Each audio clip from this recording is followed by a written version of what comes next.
అందరికి నమస్తే. హైడ్రా ఎవరి ఫామ్ హౌస్ను ముందు కూల్చబోతుంది? ఇప్పుడు అధికార పార్టీకి సంబంధించిన నేతల ఫామ్ హౌస్ ముందు కూల్చబోతుందా? లేకపోతే ప్రతిపక్ష పార్టీకి సంబంధించిన నేతల ఫామ్ హౌస్ ముందు కూల్చబోతుందా? లేకపోతే రాజకీయాలకు సంబంధం లేకుండా బిజినెస్లు చేసుకునే వాళ్ళ ఫామ్ హౌస్లు ముందు అందరికన్నా ముందు కూల్చబోతుందా అనేది ఇప్పుడు ఒక పెద్ద రేస్ లాగా కనిపిస్తుంది. ఎందుకంటే అందరికీ ఫామ్ హౌస్లు ఉన్నాయి, అందరి ఫామ్ హౌస్లు అక్కడనే ఉన్నాయి.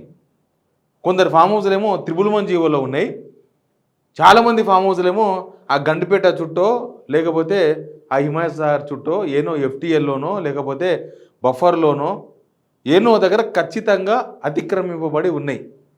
ఫామ్ హౌజులు ఒక మొయినాబాద్లో ఉన్నాయి, లేకపోతే గండిపేటలో ఉన్నాయి, లేకపోతే అటు శంషాబాద్ ఏరియాలో ఉన్నాయి, లేకపోతే జన్వాడలో ఉన్నాయి.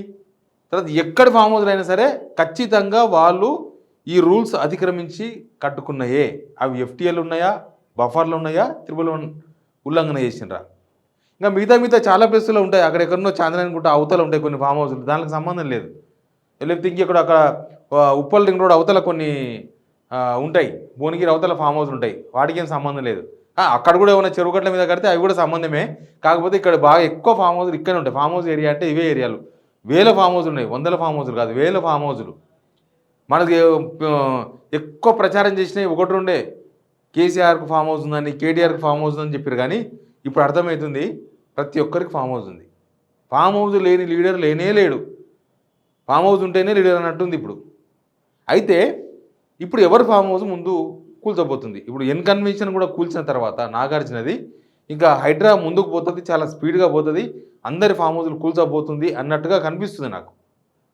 నిజంగానే అట్లే పోవాలి. ఎన్ కన్వెన్షన్ కూల్చినట్లుగానే మిగతా వాళ్ళ ఫామ్ హౌజులు, టీడీపీకి సంబంధించిన వాళ్ళ ఫామ్ హౌజులు, వైఎస్ఆర్సీపీకి సంబంధించిన వాళ్ళ ఫామ్ హౌజులు, సుబ్బారెడ్డి గారి ఫామ్ హౌస్ ఉన్నారు ఇక్కడ గండిపేట ఎఫ్టీఎల్లో, చాలామంది ఉన్నాయి. ఆడపోతే మొత్తం అదొక పెద్ద ఊరు. కాకపోతే ఏమంటారు, ఎవరు మనుషులు కనబడరు, అది ఎవరిలో తెలియదు. ఎందుకంటే పెద్ద పెద్ద గేట్లు, మన చెంచలు కూడా చేయకుండా గేట్లు ఉంటాయి మొత్తం. ఆ గేట్లన్నీ ఉంటాయి, ఆ లోపల మనుషులు ఉంటారో ఇంకేమైనా ఉంటారో ఏమైదో తెలియదు. ఒక్కొక్క ఫామ్ హౌస్ దగ్గర పోతే కుక్కలు బయటకు వస్తాయి, అరసకుంటా కరుస్తాయని భయం అవుతుంది. వాచ్మెన్లు ఉంటారు, ఆ వాచ్మెన్లు ఎవ్వరు ఏది మాట్లాడరు, ఒక్క పేరు చెప్పరు, ఇది ఎవరిది అంటే కూడా చెప్పరు, మాకు తెలియదు అంటారు. వాళ్ళే ఆడ ఉండేది. చూసినాం కదా నిన్న మన ఒక ఫామ్ హౌస్ దగ్గర కొంత జర్నలిస్టులు పోతే నూకేసారు ఈ హిమాయత్ సాగర్ దగ్గర.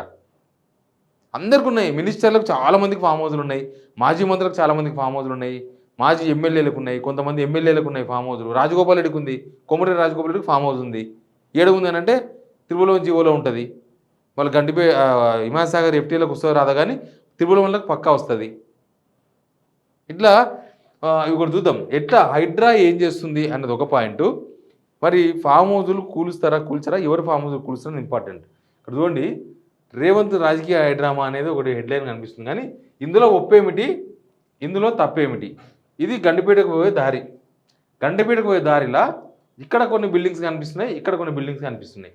కానీ ఈ బిల్డింగ్స్ మాత్రం కూలగొట్టలే, ఈ బిల్డింగ్స్ మాత్రమే కూలగొట్టింది. ఇందులో తప్పేముంది, ఇందులో కరెక్ట్ ఏముంది? అన్నీ ఒకటే లాక్కున్నాయి కదా, అన్నీ ఒకే దగ్గర ఒకే ఒడ్డున మొత్తం అటుపక్క ఇటుపక్క ఉన్నాయి. మళ్ళీ ఈ రెండిట్లో ఒకదాని మాత్రమే ఎందుకు కూలగొట్టింది, ఇంకో దాన్ని ఎందుకు కూలగొట్టలే? ఆటోమేటిక్గా క్వశ్చన్ రేజ్ అవుతుంది కదా, ఆ క్వశ్చనే రేజ్ అయింది. హిమాయత్ సాగర్ సమీపంలో పొంగులేటి ఫామ్ హౌస్ ఇది మనకు తెలుసుగా, నేను మొన్నే చూపించిన. నేను ఇక్కడ దాకా పోయి చూపించిన, ఇక్కడ ఫామ్ హౌస్ ఉంటుంది. పొంగులేటి సీనన్న ఫామ్ హౌస్, అదిగో మంత్రి పొంగులేటి సోదరుడి ఫామ్ హౌస్ ఇగో ఇక్కడ ఉంది. ఎట్లుంది చూడండి, ఇగో నేను ఇక్కడ పోయి చూపించిన మీకు, ఇక్కడ ఉంది కదా ఇది, నేను ఇక్కడ పోయి చూపించిన, ఇక్కడ పోయి ఎట్లుంది ఇది, అట్లుంది. తర్వాత కేవీపీ రామచంద్రరావు నిర్మాణం, కేవీపీ చూసినా ఇంత పెద్ద గేట్ ఉంది, ఇంత పెద్ద అవి గోడలు, చెంచలూరు జైలు కన్నా ఎక్కువ ఉన్నాయి. దానిలో పోతే దానిలో మనుషులు ఉండరో ఎవరు తెలుస్తుంది. మనం పోతే ఆ గేట్ కూడా ఎవరు తీయరు. ఎక్కడుంది ఇది? హిమాయత్ సాగర్. తర్వాత పట్నం మహేందర్ రెడ్డి ఫామ్ హౌస్ మొన్నే చూపించిన, ఐలాండ్ లేకుండా తెలుసు కదా, ఇక్కడ నీళ్ళే ఉన్నాయి, ఇక్కడ నీళ్ళే ఉన్నాయి, ఇక్కడ నీళ్ళే ఉన్నాయి, 3 పక్కల నీళ్ళు ఉన్నాయి, ఇది ఒక్క పక్కనే రోడ్ ఉంది, అది కూడా వేసుకున్న రోడ్డు. మళ్ళీ వర్షం వచ్చినప్పుడు బోట్లు వేసుకొని పోతారేమో ఇడికి, వర్షం వచ్చినప్పుడు మొత్తం నీళ్ళు వస్తాయి కదా, అప్పుడు ఏం చేస్తారు? ఎక్కడుంది చూసినారా, ఇది కరెక్ట్గా నీళ్ళనే, డైరెక్ట్ నీళ్ళలోనే ఉంది. వైవి సుబ్బారెడ్డి జాగా చుట్టూ ప్రహారీ, జాగా పెట్టిండు, ఫామ్ హౌస్ లేదు, జాగా కట్టిండు, వదిలేసిండు. MLA Vivek Venkataswamy farm house, ఈయన మాట్లాడిండు కదా మొన్న, పెద్ద పెద్ద మాటలు మాట్లాడేసిండు కదా. మొత్తం ఆ, చుప్పిని సాంప్రదాయిని అన్నట్టు మాట్లాడింది నిన్న. ఏమి లేదని చూస్తే వివేకం వారి విస్తరణ స్టోరీ ఇంకో పెద్ద ఫామ్ హౌస్ కట్టిండ్రు. ఇంకో ఇదిగోండి ఎక్కడుంది, హిమాయత్ సాగర్లో ఎక్కడుంది ఇది, ఇక్కడ బిల్డింగ్ కట్టిండ్రు. ఇదంతా ఆయన ఫామ్ హౌసే. నీళ్ళు చూసినరా ఆనుకొని ఉన్నాయి. హిమాయత్ సాగర్ ఇంకా నిండకపోయినా సరే ఆనుకొని ఉన్నాయి. నిండినప్పుడు ఏం చేసేది తెలుసా, ఈ నీళ్ళు వీడికి వస్తాయి, ఈ గ్రీనరీ కాడికి వస్తాయి. గ్రీనరీ కాడికి వచ్చినాయంటే గ్రీనరీలోకి వస్తాయి, ఆ లాన్లోకి వచ్చేస్తాయి నీళ్ళు. ఫోన్ చేసి అతను బతిమలాడతారు, సారీ చెప్పారు నీళ్ళు తీసేయంటే ముందర తూము ఉంటుంది కదా, ఆ తూములకి నీళ్ళు వదిలేయాలి రాత్రిపూట ఎవరు చెప్పకుండా, అప్పుడు తేలుతుంది. సీఎం బంధువు ఫామ్ హౌస్, రేవంత్ రెడ్డి బంధువు రవికాంత్ రెడ్డి ఫామ్ హౌస్ అంటున్నా. గండిపేట మండలం వటినాగలపల్లి గ్రామ పరిధిలో ఉందంట ఇది. సాగరంలో కొలువు తీరిన శ్రీనిధి విద్యాసంస్థలకు చెందిన ఫామ్స్. ఏమున్నది అంతా వ్యవహారం అంతా అందరికీ ఫామ్ హౌస్ ఉన్నాయి. దీన్ని బట్టి చూస్తే ఫామ్ హౌస్లు అందరికీ ఫామ్ హౌస్ ఉన్న సంగతి ఈజీగా అర్థమైంది. ఈ పేపర్ చూపిస్తే మీకు ఈజీగా అర్థమైందని చూపించిన. అందుకే అంటున్నా, ఇంతమంది ఫామ్ హౌస్లు, వేల మంది ఫామ్ హౌస్లు ఉన్నాయి. నేను వీళ్ళకాడికే కాదు, ఆ పేపర్లో పట్టగా రాయలేదు వాళ్ళు, కానీ బీఆర్ఎస్ పార్టీకి సంబంధించిన వాళ్ళవి కూడా ఉన్నాయి ఫామ్ హౌసెస్. మరి ఇప్పుడు ఎవరు ఫామ్ హౌస్లు ముందు కూలగొడతారు? కంప్లైంట్ ఇచ్చిన వాళ్ళే కూలగొడతారంటే ఎవరు ఇవ్వాలి కంప్లైంట్ ఇవ్వడం ఎందుకు? నిబంధనలు ఉల్లంఘిస్తే, మీరు హైడ్రాకు కొన్ని విధి విధానాలు ఉంటాయి కదా, ఆ విధి విధానాలు ఉల్లంఘిస్తే కూలగొట్టుడే. ఇంకా దానికి మళ్ళీ ఈయన కంప్లైంట్ ఇవ్వాలి. అటు వేసుకుంటూ పోతే వాళ్ళు మీ మీద కంప్లైంట్ చేస్తారు, మీరు వాళ్ళ మీద కంప్లైంట్ చేస్తారు, తర్వాత మీరు ఇద్దరు మంచిగానే ఉంటారు, జనాలు చస్తారు. ఈ చెరువుల కాడ ఇల్లు కొన్నోళ్ళు, చెరువుల ఎఫ్టీఎల్ తెలియదు కదా, ఎవరో మన్ను వచ్చి ఎప్పుడో అమ్మితే ఎవరో కొని కట్టేస్తారు, అయిపోతుంది. ఏమవుతుంది? చెరువులో కావాలని ఎవరు ఇల్లు కట్టారు. ఆ చెరువును మూసేసి దాన్ని ఏదో కిరికిరి చేసి అధికారులతో మాట్లాడి టైఅప్ అయ్యి లీడర్లు అందరూ కలిసి దాన్ని మొత్తం పెద్ద వెంచర్లాగా తయారు చేసి ఎవరికో అంటగడతారు, వాళ్ళు మునిగి సావాలి. చాలా ఉన్నాయి. ఇవే కాదు, ఇంకా నేను పొలిటీషియన్స్ గురించి చెప్తున్నా, కానీ కొద్దిగా పెద్ద పెద్ద బిల్డర్స్ ఫామ్ హౌసెస్ ఉన్నాయి, పెద్ద పెద్ద బిల్డర్ల ఫంక్షన్ హాల్స్ అక్కడక్కడ చెరువుల మీద కట్టినవి ఉన్నాయి, చాలా ఉన్నాయి కూల్చాల్సినవి. కానీ ఎవరి ఫామ్ హౌస్ ముందు కూలుస్తారని చాలా ఇంపార్టెంట్. మరి వీళ్ళంతా ముఖ్యమైన నేతలు, రోజు పొద్దుగాలేస్తే నీతులు చెప్పేతాళ్ళు. వీళ్ళంతా నీతులే, వీళ్ళు అసలు తప్పులే చేయరు, వీళ్ళు అసలు మొత్తం జనాల కోసమే బతుకుతారు, వీళ్ళు తిండే జనాలకు పెడతారు.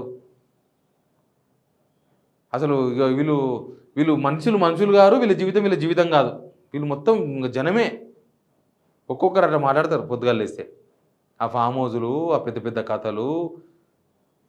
ఎనీవే హైడ్రా మంచి పని చేస్తుంది, కానీ ఫామ్ హౌస్లు అయితే కూలగొట్టేసేయండి. మొత్తం అన్ని ఫామ్ హౌస్లు కూలగొట్టేస్తేనే జనాల్లో రంగనాథ్ గారు మీరు హీరో అవుతారు, రేవంత్ రెడ్డి గారు మీరు కూడా హీరో అవుతారు. అన్నీ కూలగొట్టేసేయండి.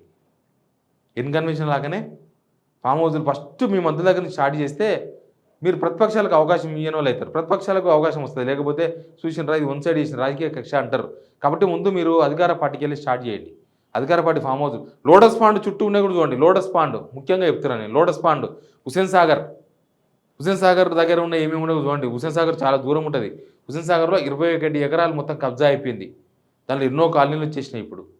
కాబట్టి హుసేన్ సాగర్ చుట్టూ ఏమున్నాయి చూడండి. ఇంకా తర్వాత మిగతా చెరువులు ఏమున్నాయి అవి కూడా చూద్దరు. ముందైతే మీ ఫామ్ హౌస్లు ఎవరు ఫామ్ హౌస్ కొడతారో చూద్దాం. ముందు అధికార పార్టీ ఫామ్ హౌస్తో మాత్రం స్టార్ట్ చేయండి. Please subscribe signal TV.